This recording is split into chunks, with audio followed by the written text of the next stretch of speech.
All right, so me and Dan are preparing for Western States. Western States is a really hot race. Going into it adapted to the heat and having a good heat protocol strategy is so important. So one thing that we're implementing this year with our heat protocol strategy is we're just actually getting into a phase where for 2 weeks we're going to be focusing a lot on heat training. And so how we're going to do this is we're going to do our runs, and then right after our runs we're actually going to jump straight into the sauna. We get the sauna, up to the protocol of what it's supposed to be at, and we sit in there for anywhere from 20 to 40 minutes, starting off around 20 minutes, and then you'll gradually work your way up into 40 minutes. And we do this directly after the run because your body temperature is already up, from running, and then jumping into the sauna can elevate that body temperature even more. And I guess, you're already at an elevated state already going in. And we do this about 8 weeks out from race day for a specific reason.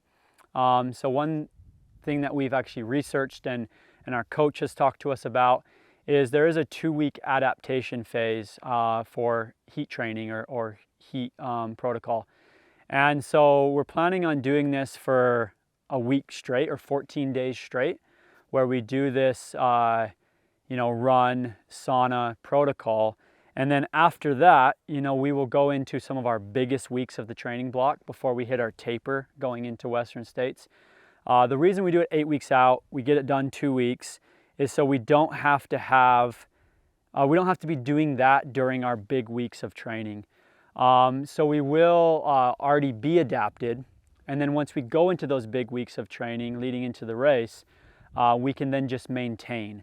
That way you're not putting like 2 big stresses on your body all at once, because of course when you increase your mileage, when you're doing these big long runs on the course or in your training to get ready for race day, it's a big stress on the body. You're getting tired, you're definitely, it's not an easy phase of training, and throwing in that heat on top of that can actually be pretty detrimental. I mean, it can make you pretty tired and just increase that level of fatigue that you don't want going into race day.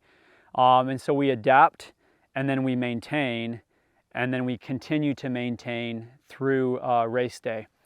During the first phase when we are adapting, we're doing more of a passive approach to heat training with the sauna and stuff like that. Of course, we are still getting outside and we're running in the heat as much as possible, but it's also not as hot at this time of year.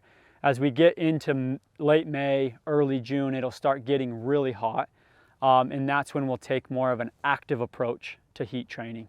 So you do that passive approach, you get that 2-week adaptation done, and then you maintain with some sauna sessions, but more active, meaning running outside in the heat. And then you go into race day ready to go, ready to tackle the heat.